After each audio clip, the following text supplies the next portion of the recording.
everybody, Lime Knight 74 here. Assassin's Creed has always been part of my life. I've grew up with it since the 2007 when the first game was released, and I love the franchise. But I'm guessing, like me, a lot of you haven't played the Assassin's Creed games in a really long time, especially some of the older ones. So what I did is I went through all of the Assassin's Creed games in 2022 and I replayed all of them so I could get a definitive ranking of every single Assassin's Creed game, going back into the games with fresh eyes and not just living with nostalgia filters. So without further ado, I'm just going to jump right into my rankings of all the Assassin's Creed games. Starting off at the bottom of the list at number 15 is the game Assassin's Creed Valhalla. This was the only game I straight up did not have fun playing. It's not even an Assassin's Creed game anymore. And I know people have been saying that all the time, but it's true. Ubisoft wanted to go more in an open world RPG and then just slap the Assassin's Creed logo on it. I could not stand the way that the game mechanics played. At least with Odyssey, it acted more like Origins did in the gameplay. This game was so far different that I just didn't like that much about this game at all. I will say I do like the setting because I do love Vikings. That's why I was hoping this game was going to be really fun, but it was a massive letdown. I just hope Assassin's Creed goes back more to its roots. I know that's what all Assassin's Creed fans say, but I'm not liking the direction the franchise is going. At least now with the introduction to Mirage, I'm hoping that's where we're going. It needs to go back away from being an open world RPG and head back to focusing more on the story. This game is suffering from what a lot of open world RPGs suffer from, which is that they focus so much on exploration that they give very mild and boring stories to go with the game.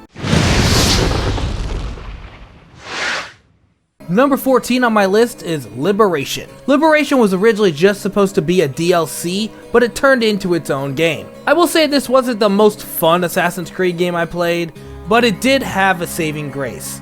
And it tried something new with the persona mechanic. It was alright, it had its flaws, but it wasn't terrible. The game felt very tedious and repetitive, and then one of the biggest negatives in my opinion is it had nothing to do with present day storyline. I like everything to be connected, and this game just kind of felt forced and thrown into the mix.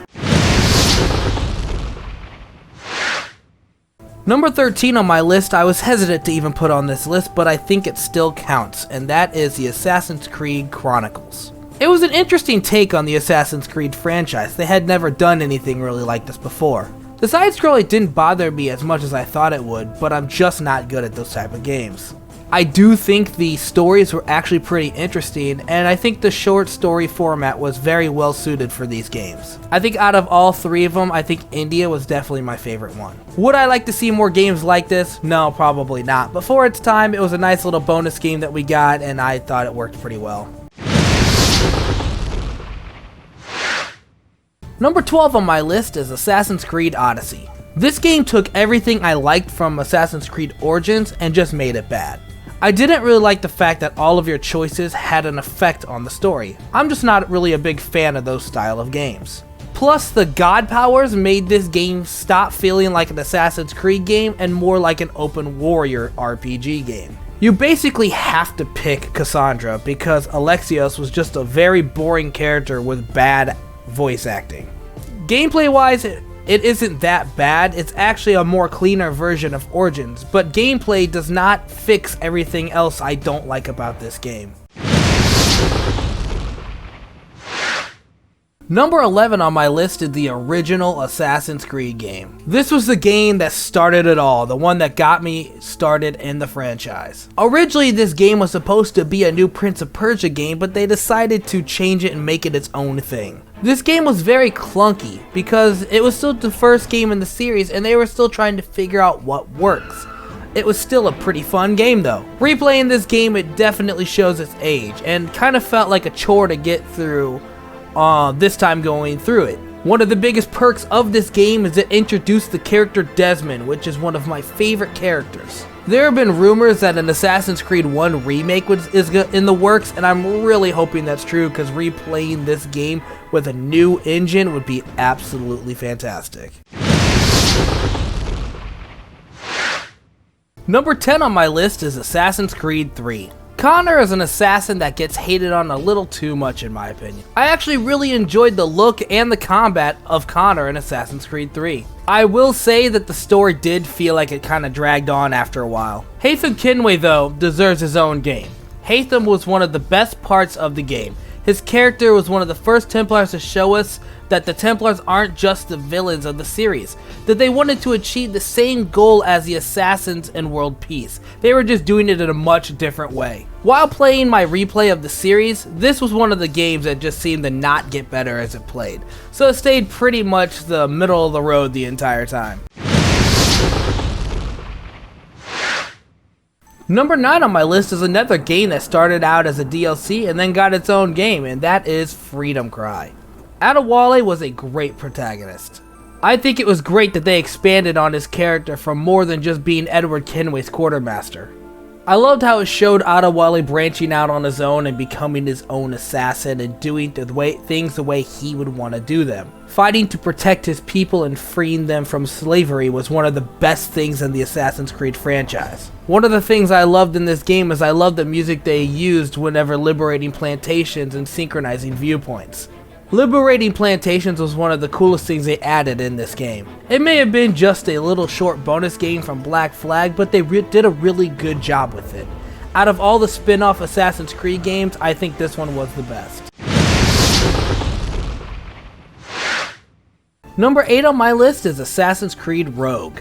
This is probably the underdog game of the franchise. I feel like a lot of people skipped this game because it was released the same year as Assassin's Creed Unity. My favorite part of this game was that you got to experience the other side of the Assassins. This game did a fantastic job showing that both Assassins and the Templars are neither wrong or right. They both want the same goal, they're just going about it in a different way. I will say that Shay Cormac was pretty quick to murder all his friends after not hearing the full story about what's going on in the story. I enjoyed replaying this game, but I do agree that a shorter story was probably the right call because if it was too long, it would have kind of dragged on. Number 7 on my list is Assassin's Creed Brotherhood. In my opinion, this is the weakest of the Ezio trilogy, but it's still an amazing game. I do miss all the rooftop running you'd get from Italy in Assassin's Creed 2 though. But overall, Rome was an awesome setting though. I love the way you could recruit new assassins to help you out and to train them up. Cheshire Borgia was the perfect villain and you could easily hate him because of how cowardly and slimy he was. I also love the fact that Desmond is now in the present day villa. I thought that was a really cool touch they added to the game. I've stated before that Desmond is basically my favorite character in the franchise, and this was the game that would best represent Desmond's story development in the series. Even though this is my least favorite of the Ezio trilogy, this game is still an amazing game that you can always enjoy playing.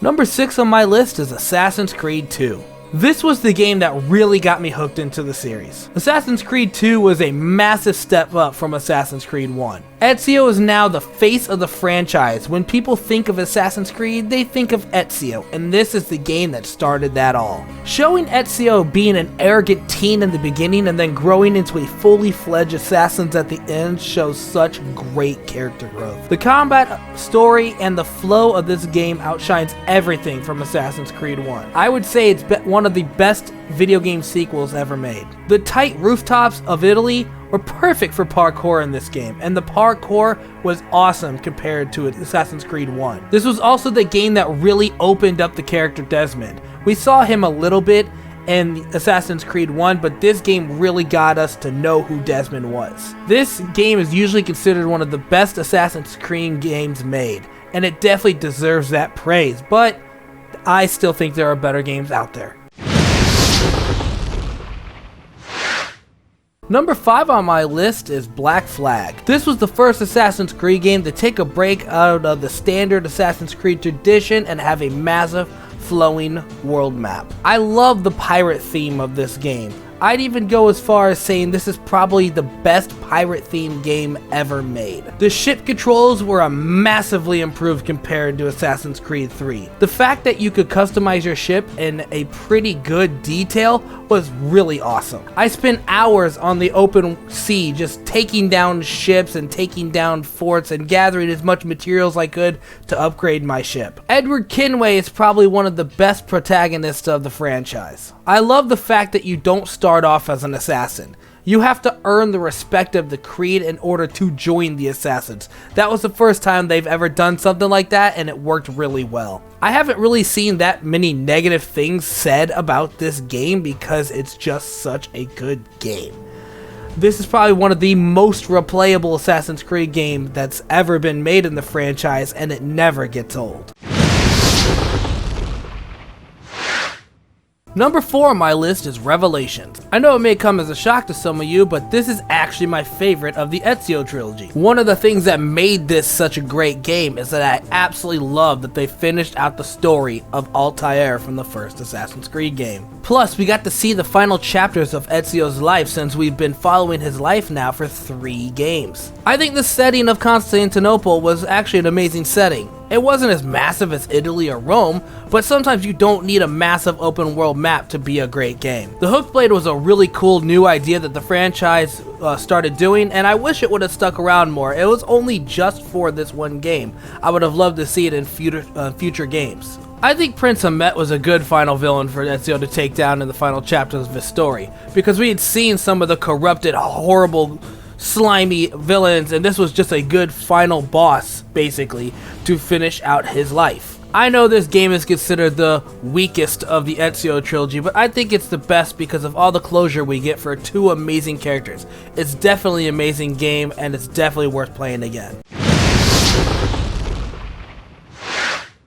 Number 3 on my list is Assassin's Creed Origin. This was the first game that introduced the new combat, and I really didn't actually hate it. The combat in this game actually seemed to flow pretty well. I already loved Egyptian history, and this setting was executed very well. Bayek is actually my second favorite assassin in the franchise. The entire story is a revenge-based story that I completely understand. If anyone did that to my kids, I'd want revenge in the same way. I love the different styles of weapons you could use in the game. Each weapon had a different style of gameplay, and they all had really cool finisher animations. The one thing I do wish though is I wish we could have gotten more into Aya and her transformation into Amunet. I think she deserved her own short game, or at least a DLC story. Overall, I think this is definitely the best Assassin's Creed out of the new style Assassin's Creed games like Valhalla and Odyssey, and I definitely recommend playing it if you haven't before because you will not be disappointed. Number 2 on my list is Assassin's Creed Syndicate. I absolutely love the Victorian England setting. It's actually one of the biggest perks of this game. I love the idea of being able to play as twin assassins, but I do wish that we could have gone more into depth with both Jacob and Evie. Having the pair sort of made Jacob's personality stand out as being the loud, brash assassin, and Evie just sort of not having much of a personality because she was the serious one. One of the things I thought was kind of funny about this game was with all the carriages around everywhere, it sort of reminded me of Victorian Grand Theft Auto because you could just steal a carriage and be on your way towards your mission. It felt great being able to take down the bad guys and free the children from all the child labor. I thought that was a really fun thing to do, and it felt good freeing those kids from all that labor. Another thing I absolutely loved about this game was the look of the assassins. I love the cane sword. I love the, he's got the hat and the top hat. I just love all over just the look of Victorian England clothing and weapon and stuff like that. The rope launcher was cool and all, but the parkour really did suffer because of it. I did enjoy the rope launcher, but being able to just shoot up to the top of the building and not have to do any parkour whatsoever kind of got old after a while. Another big, huge perk of this game is I absolutely loved the finisher animations. The finishers were just so brutal and they had so much going with them. All the animation styles.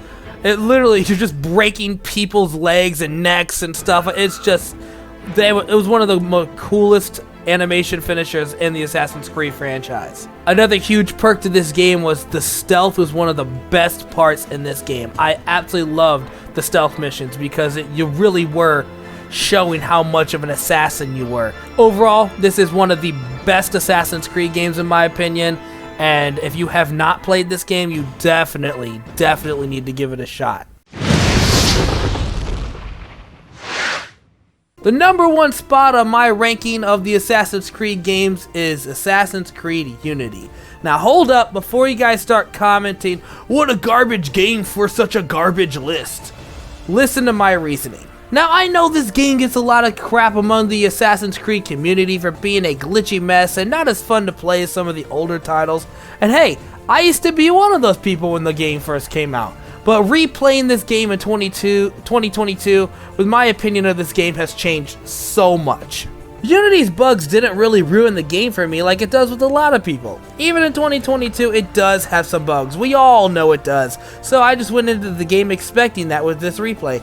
And it didn't really experience that many, to be honest. Some of them actually made me kind of laugh. While I do enjoy the Romeo and Juliet style story, there are definitely better Assassin's Creed stories out there. But what this game lacks in story, it definitely makes up for great gameplay. I really enjoyed the flow of movement in the parkour in this game. I would say that Unity actually has the best parkour out of the entire franchise. One of my favorite parts of this game was adding the animus glitches, where you get to go into different time periods of Paris. It was amazing.